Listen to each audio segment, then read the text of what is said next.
അപ്പം അദ്ദേഹം വെല്ലുവിളിച്ചത് അദ്ദേഹം KNM-ന്റെ സെക്രട്ടറി അല്ല, അദ്ദേഹം KJU-ന്റെ സെക്രട്ടറി, കേരള ജമിയത്തുൽ ഉലമ. ഔദ്യോഗിക സ്ഥാനത്തിരുന്നു കൊണ്ട് ഒരു ഔദ്യോഗിക വ്യക്തി വെല്ലുവിളിച്ചു നമ്മുടെ പണ്ഡിത സഭയെ. നമ്മൾ പറഞ്ഞു തയ്യാറാണ്. ഇനി എന്ത് ചെയ്യണം?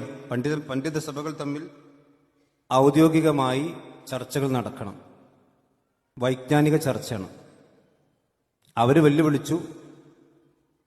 അപ്പൊ തന്നെ അവരുടെ സെക്രട്ടറിയുമായി ഈ വെല്ലുവിളിച്ച വ്യക്തിയുമായി KNM-ന്റെ വ്യക്തികൾ ബന്ധപ്പെട്ടു എന്നാണ് ഞങ്ങൾക്ക് കിട്ടിയ വിവരം. അദ്ദേഹം പറഞ്ഞു ISM-ന്റെ ആളുകളെ കത്ത് കൊടുത്താൽ മതി. അത് നമ്മൾ സ്വീകാര്യമല്ല. ഹനീഫ് കായക്കൊടിയാണ് വെല്ലുവിളിച്ചിട്ടുള്ളത്. ഇൻഷാ അല്ലാഹ് അദ്ദേഹം KJ-ന്റെ സെക്രട്ടറിയാണ്. KJ-ന്റെ സെക്രട്ടറി നമ്മുടെ ലജ്നത്ത് ബുഹ്സുൽ ഇസ്ലാമി എന്ന് പറയുന്ന നമ്മുടെ പണ്ഡിത സഭയ്ക്ക് കത്ത് തന്നാൽ ഇൻഷാ അല്ലാഹ് ഉടൻ നമുക്ക് സംവാദം നടത്താവുന്നതാണ്. KJ-ന്റെ ലെറ്റർ ലീഫൊക്കെ ഉണ്ടാവുമല്ലോ, ഒരു ലീഫ് തന്നാൽ മതി ഇൻഷാ അല്ലാഹ്. അപ്പോൾ വിഷയത്തിൽ നമ്മൾ പറയപ്പെട്ട വിഷയത്തിൽ സംവാദം നടത്താം. നമ്മളതിന് കാത്തിരിക്കുകയാണ് ഇൻഷാ അല്ലാഹ്. KJU-ന്റെ കത്ത് കിട്ടില്ല എന്ന് ഞങ്ങൾക്ക് അതിൽ ഉറപ്പാണ്. അത് ഏതെങ്കിലും നിലക്ക് വാങ്ങണം എന്ന തീരുമാനത്തിൽ തന്നെ നമ്മളുള്ളത്. എന്തായാലും KJU സെക്രട്ടറി മുമ്പിലാണ് മുമ്പെടുത്തുണ്ടാവുന്ന ലെറ്റർപേഡൊക്കെ, ലെറ്റർപേഡും സീലൊക്കെ ഏതായാലും കൈവശം ഉണ്ടാവും.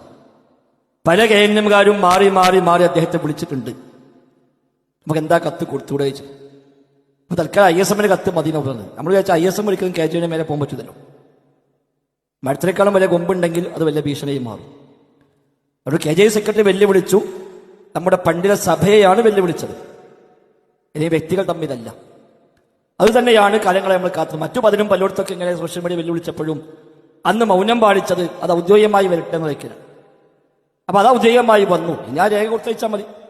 സ്റ്റേജിൽ പരസ്യമായി വിളിക്കാമെങ്കിൽ എന്താ പറയുക, ഒരു എഴുതി കൊടുത്തയക്കാൻ എത്ര പ്രയാസം. അവിടെ കായക്കോട് നമ്പറുള്ളത് മുഴുവനും മൂപ്പർ ചോദിക്കാൻ നിങ്ങൾ എന്താ കൊടുക്കാത്തത്? ഞങ്ങൾ ഒരാഴ്ച കൂടി കാത്തിക്കും. അതിനിടയ്ക്ക് കിട്ടിയെങ്കിൽ ബാക്കി പണി നമുക്കറിയാം. ഇൻഷാ അല്ലാഹ് നമുക്ക് അപ്പം നോക്കാതെ.